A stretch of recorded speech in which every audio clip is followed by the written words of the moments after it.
اعوذ باللہ من الشیطان الرجیم بسم اللہ الرحمن الرحیم الحمدللہ۔ قرآن مجید کے آداب کے حوالے سے 5 آداب آپ کی خدمت میں پیش کر چکا۔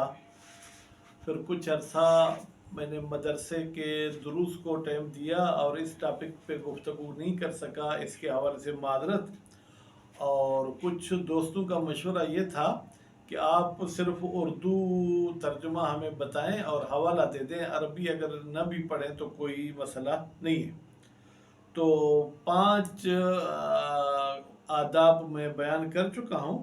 آج 6واں آداب جو آپ کی خدمت میں پیش کروں گا وہ یہ ہے کہ آپ تکبر نہ کریں، اکڑ کر نہ چلیں، کسی کو نیچ نہ سمجھیں۔ اب اس حوالے سے سورہ نحل آیت نمبر 23 ہے۔ اس کے بعد والا حق یہ ہے کہ دوسروں کی غلطیاں معاف کر دیں، یعنی جس طریقے سے، یہ تھوڑی وضاحت، جس طریقے سے آپ چاہتے ہیں کہ آپ کی غلطیوں کو معاف کیا جائے تو آپ بھی دوسروں کی غلطیوں کو معاف کر دیں۔ سورہ نور آیت نمبر 22۔ اس کے بعد والا حق وہ یہ ہے کہ لوگوں کے ساتھ آہستہ بولا کرو۔ اب یہ تو قرآن مجید نے کہا کہ لوگوں کے ساتھ آہستہ بولا کرو، سورہ لقمان آیت نمبر 19۔ لیکن ہمارے ہاں پھر معاشرہ کچھ الٹا ہے، یعنی جو اسٹیج پہ بھی خطیب آ کے آہستہ بولے گا کہیں گے اسے تو مجلس پڑھنے آتی نہیں ہے، یہ تو درس سنا کے چلا جاتا ہے۔ جو آ کے چیخے گا، چلائے گا، اتنا چیخے گا کہ سردیوں میں بھی اس کا پسینہ نکلے گا، بہترین خطیب ہے جناب، ماشاءاللہ کیا پڑھتا ہے۔ تو حقیقت میں اگر ہماری اسٹیج، ہمارا ممبر، ہمارا محراب قرآنی اصول کے مطابق ہو تو یقینی اس میں قرآن کے اثرات بھی آئیں گے اور ائمہ معصومین رسول اکرم کے بھی جو ایک سیرت کو اجاگر کیا جا سکتا ہے۔ تو اس حوالے سے کہ آہستہ بات کیا کرو۔ اس کے بعد والا حق یہ ہے کہ اپنی آواز نیچی رکھا کرو۔ بھائی کیوں اتنا زور سے، کیوں اتنا تم طاقت سے بولتے ہو کہ سامنے والا گھبرا جاتا ہے کہ پتہ نہیں یہ کیا کریں گے۔ یہ بھی سورہ لقمان آیت نمبر 19 میں ہی ہے۔ اس کے بعد ایک اور حق یہ ہے کہ دوسروں کا مذاق نہ اڑایا کرو۔ بھائی اگر کوئی گنجا ہے، اگر کوئی آنکھ سے کانا ہے، کوئی لنگڑا ہے تو خدا نے اس کو بنایا ہے، تم تو اس کو دیکھ کے یہ دعا کرو، یا اللہ تیرا شکر کہ ان عیوب سے تو نے مجھے بچایا ہے، اور اگر اس کو بھی نجات مل سکتی ہے اس سے بھی نجات دے دو۔ تو یہ سورہ حجرات آیت نمبر 11۔ اس کے بعد والا حق ہے کہ والدین کی خدمت کیا کرو، سورہ اسراء آیت نمبر 23۔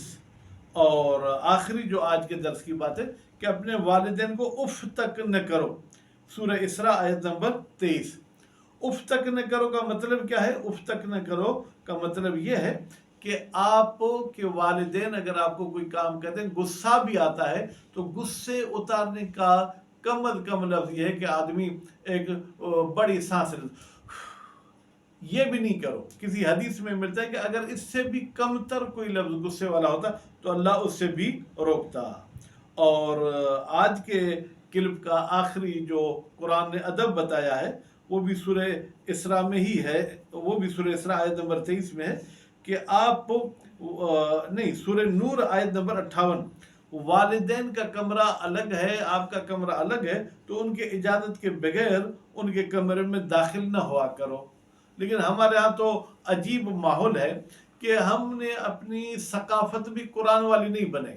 بچوں کو تو بھائی اپنے ساتھ سلانا ہے، بھائی بچوں کو ساتھ سلانا ہے تو بیوی شوہر ہو آپ کے بھی ایک دوسرے پر کچھ حقوق ہیں، تو آپ ان حقوق کے لیے کیا کریں گے؟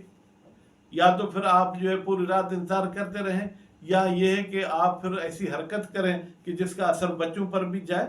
تو امید ہے کہ ہم قرآن مجید کے آداب پر خود بھی عمل کریں اور دوسروں کو بھی بتائیں، اور اس عمل کے ذریعے رسول اکرم نے جو کہا تھا کہ میں 2 گرام بہا یا 2 گران چیزیں، وزنی چیزیں چھوڑے جا رہا ہوں، قرآن اور میرے اہل بیت اطہار، اگر ان کے ساتھ تمسک رکھو گے، اگر ان کے ساتھ چپکے رہو گے تو کبھی بھی گمراہ نہیں ہوگے، تو انشاءاللہ ہم گمراہی سے بچ جائیں گے۔ والسلام علیکم ورحمۃ اللہ وبرکاتہ۔